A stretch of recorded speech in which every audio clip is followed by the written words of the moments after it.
About 200 meters from here, you can find Henrik Ibsen's birthplace. I am in Norway, Skien, and Henrik Ibsen, the most famous Norwegian, arguably to ever having lived, grew up here.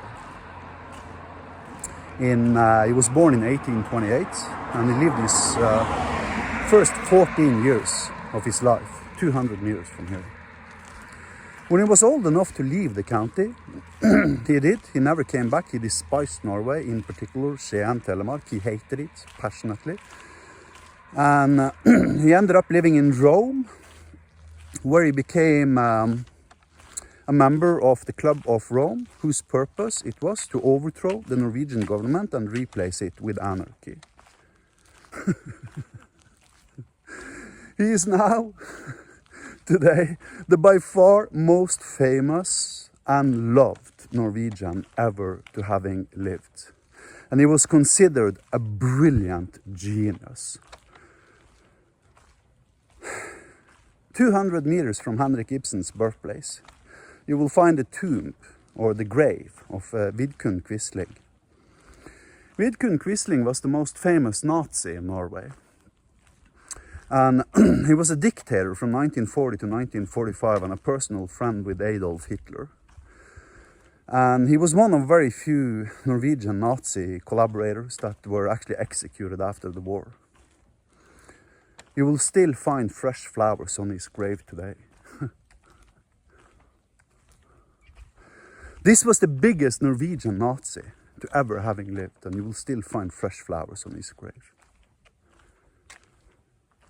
That is because of cognitive dissonance.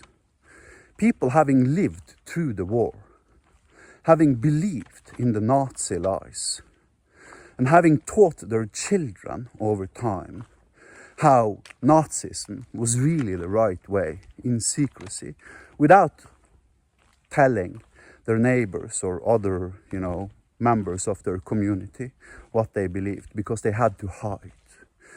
Because in 1945, fascism and Nazism wasn't particularly popular in Norway.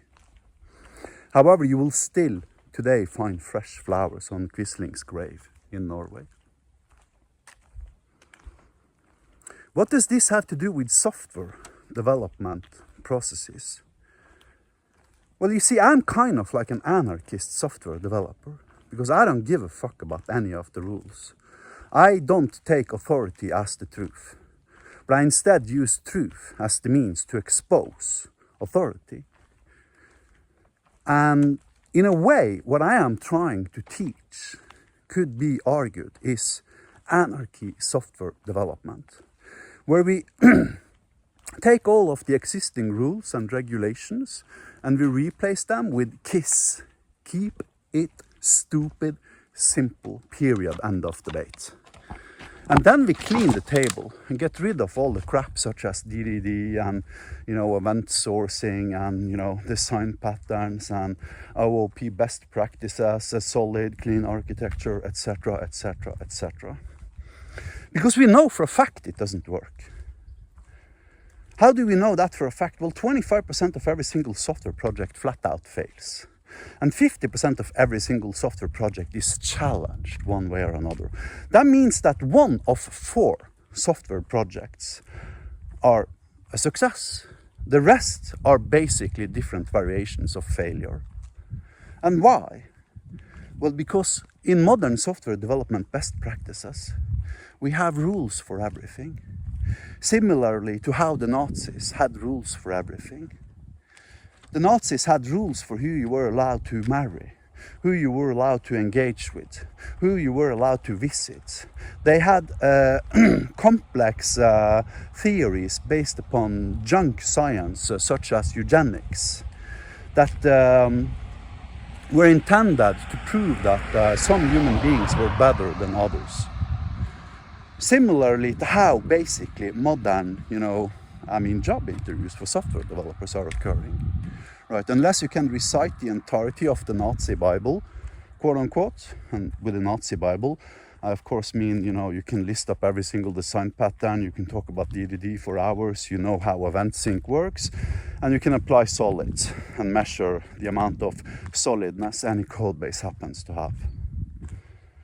So if you are to put my software development methodology, or lack of thereof, you might argue, into like an ideological spectrum, and compare it to Nazism or Vidkun Quisling versus Henrik Ibsen, then basically you realize pretty rapidly that what I'm trying to teach you is, you know, ideologically arguably similar to anarchy. While what everybody else is trying to teach you with DDD and solid and design patterns and, you know, event syncs and sagas and God knows what, is actually very similar to fascism and Nazism. Because it's based upon, you know, hundreds of thousands of different rules and acronyms and, you know, best practices and etc., whose intentions are to create a better world, but whose effects are the Holocaust.